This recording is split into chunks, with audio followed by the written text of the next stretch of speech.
Japan के Tokyo शहर के करीब एक कस्बा अपनी असीमितता के लिए चिंतित था।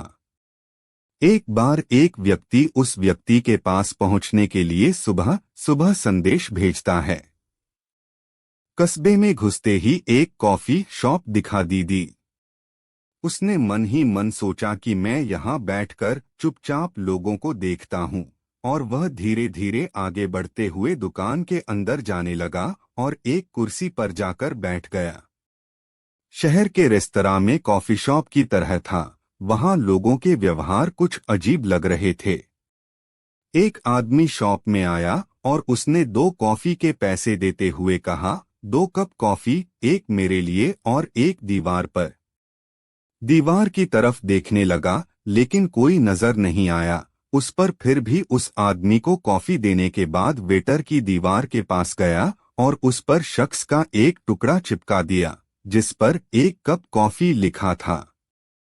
समझ नहीं पाया कि असली माजरा क्या है।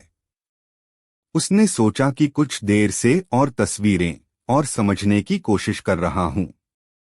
थोड़ी देर बाद एक गरीब मजदूर वहां आया। उसके कपड़े फटे पुराने थे, पर फिर भी वह पूरे आत्मविश्वास के साथ दुकान में घुसा और आराम से एक कुर्सी पर बैठ गया।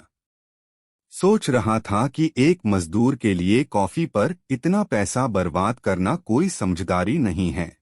तभी वेटर मजदूर के पास ऑर्डर लेने का पहुंचा। सर, आपका ऑर्डर प्लीज, वेटर बोला। दीवार से 1 कप कॉफी, बुजुर्ग ने जवाब दिया। वेटर ने मजदूरों से बिना पैसे लिए 1 कप कॉफी दी और दीवार पर टांगे हुए कई छपाई के मोहरे में से 1 कप कॉफी में लिखा एक टुकड़ा निकालकर धूल में फेंक दिया। व्यक्ति को अब पूरी बात समझ में आ गई थी। कैसे के लोगों की पहचान मंदिरों के प्रति यह रवैया देखकर वह भाव विभोर हो गए।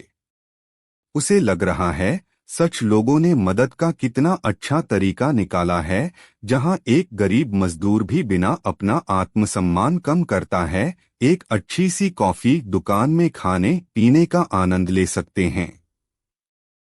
अब वह कैसे बेशर्मी का कारण जान गया और विचार के साथ वापस अपने शहर लौट आया।